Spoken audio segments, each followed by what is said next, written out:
Bonjour à tous et bienvenue dans Code de Ciné, l'émission de vulgarisation des codes cinématographiques. À l'heure où j'écris ces lignes, il y a beaucoup eu de remous concernant l'adaptation de Death Note sur Netflix, que je n'ai pas vu parce que je n'ai pas Netflix. Voilà. Quand une adaptation sort au cinéma, deux points de vue s'opposent à son sujet. Soit c'est une véritable merde parce qu'il ne respecte pas son format initial, soit on s'en fout du format initial, il n'y a que le film qui importe. Et ces deux camps s'affrontent sur un même champ de bataille. Une adaptation doit-il être fidèle à son produit original? Et donc j'ai voulu en faire une vidéo sur le sujet afin d'éclaircir ce qu'est une adaptation. Mais avant d'aller plus loin, qu'est-ce qu'une adaptation? Une adaptation, c'est la transposition d'une œuvre sur un autre média. Ce n'est pas seulement passer d'un média à un autre, c'est raconter l'histoire d'une manière différente, sur un autre support. En cela, on peut considérer comme adaptation les versions contes et légendes récentes que l'on a adaptées pour le jeune public et sous des formats différents. On peut même parler d'adaptation lorsqu'on parle de transmission de langage oral à l'écrit, comme les textes religieux par exemple. Bon, ici nous sommes là pour parler cinéma et j'ai encore envie de vivre un peu, donc recentrons-nous sur les adaptations cinématographiques. On peut adapter n'importe quelle histoire au cinéma, que ce soit des comics, des livres, des mangas, des jeux vidéo, voire même des jouets. Malheureusement, dans le processus, des modifications doivent être apportées, ne serait-ce que pour mieux raconter l'histoire sur le média dans lequel il est transposé. Par définition, certains éléments venant d'un média ne pourront pas être retranscrits dans un autre. Afin que vous visualisiez un peu plus, voici quelques exemples d'adaptations qui ont dû faire des changements. Premier exemple de modification nécessaire, le Seigneur des Anneaux. Dans le livre, Faramir n'est pas affecté par le pouvoir de l'anneau, chose que les films ont changé car montrer à un mortel, un être humain qui plus est, ne pas être affecté par son pouvoir, en aurait diminué largement l'impact, et aurait rendu la quête de Frodon superflue parce que tant qu'à faire, autant refiler l'anneau à Faramir qui est meilleur guerrier que le Hobbit. Deuxième exemple de modification nécessaire, Silent Hill. Dans le scénario censé être adapté, nous suivions un homme veuf et sa fille, mais sans doute parce que le film voulut rendre hommage à toute la licence par son esthétique et ses mouvements de caméra, par exemple, il fut choisi de mettre une mère à la place, et sans doute pour accentuer le rapprochement entre la mère et la fille. Troisième exemple de modification nécessaire, The Amazing Spider-Man. Pour donner une bonne raison autre que le hasard à Peter Parker d'être piqué par une araignée, les réalisateurs ont tracé une histoire entre les parents de Peter et la Oscorp, qui aurait pu dû aboutir avec le troisième volet de la trilogie. Ceci nous amène à un premier point. Une bonne adaptation n'est pas une adaptation où on amène le maximum de choses venant du média original. Au contraire, une adaptation qui amène trop de choses du média original peut devenir au final une mauvaise adaptation et un mauvais film. Premier exemple d'adaptation trop proche, Spider-Man de Sam Raimi. Avoir conservé l'idée de la piqûre hasardeuse a été selon moi une très mauvaise idée, qui, si elle paraissait rigolote lors de la première moitié du XXe siècle, fait quand même office d'une sacrée facilité scénaristique quand on y pense en tant que film. Deuxième exemple d'adaptation trop proche, Le Dernier Maître de l'air. L'initiateur qui t'enseignerait leur maîtrise, par quel élément est-ce que tu voudrais commencer? Par l'eau. C'est l'eau qui vient après l'air dans le cycle. L'air, l'eau, la terre, le feu. Alors, en plus d'avoir été balancé comme un cheveu dans la soupe sans aucune préparation, c'est un détail scénaristique qui a peut-être eu plus de place dans le développement de la série, mais qui, dans le film, ne rend pas bien. Mention spéciale aux esprits de l'eau qu'on arrive un peu trop facilement à tuer dans le film. Troisième exemple d'adaptation trop proche, Resident Evil Retribution. La robe rouge de Ada, en pleine mission. Est-ce que j'ai besoin vraiment d'en rajouter plus? Si un jour on m'avait dit que je reprocherais à la saga Resident Evil d'être trop proche du jeu vidéo, tout cela nous amène alors à la question, qu'est-ce qu'une bonne adaptation? Une bonne adaptation, c'est une adaptation qui arrive à retranscrire le message de l'œuvre originale, ce que l'œuvre originale voulait raconter à la base. Et c'est là où le débat prend un autre niveau.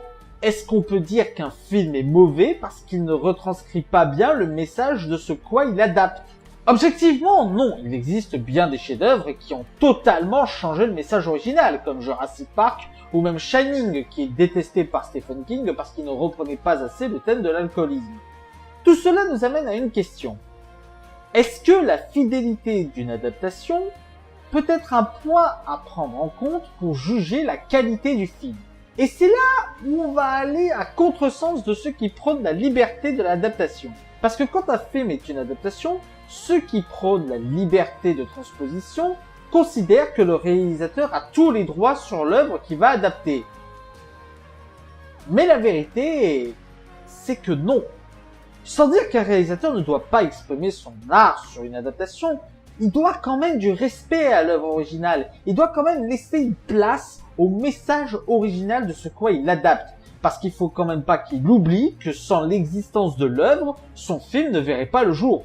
Et si il doit y avoir différenciation, il est nécessaire que cette différenciation ait un sens. Par exemple, les Disney, qui rendent leurs histoires plus enfantines afin de mieux pouvoir être racontées aux enfants, sans pour autant dénaturer le message original. Et Disney peut se le permettre parce qu'il y a un minimum qualitatif derrière. Et vous savez ce que ça donne un réalisateur qui fait n'importe quoi avec son film, alors que s'il savait rester fidèle à l'adaptation, eh bien il aurait été bien meilleur. Quelques exemples. Premier exemple d'adaptation qui aurait été meilleure si elle avait été fidèle, Resident Evil, ou comment une saga de jeux vidéo qui a réussi à construire toute une fresque moderne en se basant sur des zombies et des virus mêlant peur et action est devenue une saga mal fichue créée uniquement pour mettre en avant la femme du réalisateur pour lui construire une carrière. Deuxième exemple d'adaptation qui aurait été meilleure si elle avait été plus fidèle, Dragon Ball Evolution. Ou comment une histoire basée sur les contes du roi singe qui a quasiment introduit le manga en France et qui a quasiment créé le genre du neketsu est devenu un film de lycéen surnaturel à laquelle on a voulu mettre un scénario de film cliché. Troisième exemple d'adaptation qui aurait été meilleure si elle avait été plus fidèle, Eragon. Ou comment une histoire épique basée sur le mythe du dragon, exploitant de manière intelligente la relation entre Eragon et Saphira, pouvant aller jusqu'à un questionnement total de la magie, est devenu un film au scénario inconsistant et massacré par celui qui est devenu mon pire ennemi, juste pour éviter d'être comparé au Seigneur des Anneaux, saga auquel le roman s'est inspiré, espèce de gros malin! Pardon, un vieux traumatisme qui m'est remonté. Les personnes qui défendent la liberté d'adaptation vont venir sans doute me voir en me disant « Oui, mais tu sais, même si l'adaptation est une purge, au final, ça fait de la pub à l'œuvre originale, donc même si le film est une bouse, ça ne peut pas lui faire du mal. » Malheureusement, c'est faux. Une mauvaise adaptation, si elle est un mauvais film, a le potentiel de faire du mal à l'œuvre originale. Parce que pour vous, une personne qui a vu le film, qui a vu l'adaptation, va sans doute aller voir tout de suite l'œuvre originale pour voir si l'œuvre originale est aussi mauvaise que le film la retranscrit. Malheureusement, ce n'est pas vrai. Si les gens ont préféré aller voir une version cinéma qu'une version originale de l'œuvre, ce n'est pas l'adaptation qui va les faire changer d'avis à se tourner vers le média de l'œuvre originale. Et si l'adaptation est basée sur une œuvre pas très connue du grand public, ben ça peut entraîner des réactions telles que... Je n'ai pas lu le roman d'origine, bien sûr, donc je ne sais pas de quoi il en retourne, lequel est le plus mauvais entre le film et le roman. Ils signent ce truc, ils se rendent bien compte. Il y a peut-être, je connais pas les bouquins, il y a peut-être une façon d'écrire qui est très différente, mais ils voient bien que le schéma est ultra basique, enfin c'est pas possible. Ou alors vraiment ils ont littéralement éviscéré le bouquin pour en sortir ce truc. Mais ça me paraît peu probable. Enfin, généralement, c'est l'intérêt pour une adaptation, c'est qu'on n'a pas besoin de faire trop de travail derrière. Et cet extrait est loin d'être une exception. Après la sortie d'Eragon le film, j'ai dû me taper une armée de gens de mauvaise foi qui ont dit que si le film était mauvais, c'est parce que le livre l'était, alors qu'ils n'avaient même pas jeté un œil au bouquin à la base. Dans notre monde merveilleux, les gens sont curieux, les gens vont aller voir les œuvres originales, elles vont aller se renseigner, ils vont aller se cultiver. Et la vérité, c'est qu'ils vont rapidement se faire un avis sans même prendre le temps de voir l'œuvre originale. Combien de livres ont été traînés dans la boue parce que leur adaptation cinématographique était mauvaise? Qui se souvient de Cœur d'encre, du 7e fils, d'Aller croiser des mondes, de Percy Jackson, de La Reine des damnés, de Dreamcatcher? Des films extrêmement mauvais en termes d'adaptation qui ont coulé l'œuvre originale. Et je ne parle pas des débats et des réflexions débiles que l'on se coltine lorsqu'on dit qu'on apprécie une œuvre qui a eu une mauvaise adaptation. Tu apprécies Pokémon pour le côté univers, le côté exploration, le côté chasse à des animaux créatifs visuellement. On va te traiter comme un débile parce que tout le monde se base sur le dessin animé. Tu apprécies Tomb Raider pour le gameplay et le côté aventure et exploration. On va te traiter de gros beauf parce que on se base sur les films. Tu apprécies Dragon Ball Z pour sa mythologie, pour cette histoire du roi singe. On va te traiter comme un débile parce que beaucoup de gens se basent sur le film. Chers défenseurs de la libre adaptation, dans les faits, vous êtes loin d'avoir tort. Une adaptation peut être libre et une mauvaise adaptation ne signifie pas forcément un mauvais film.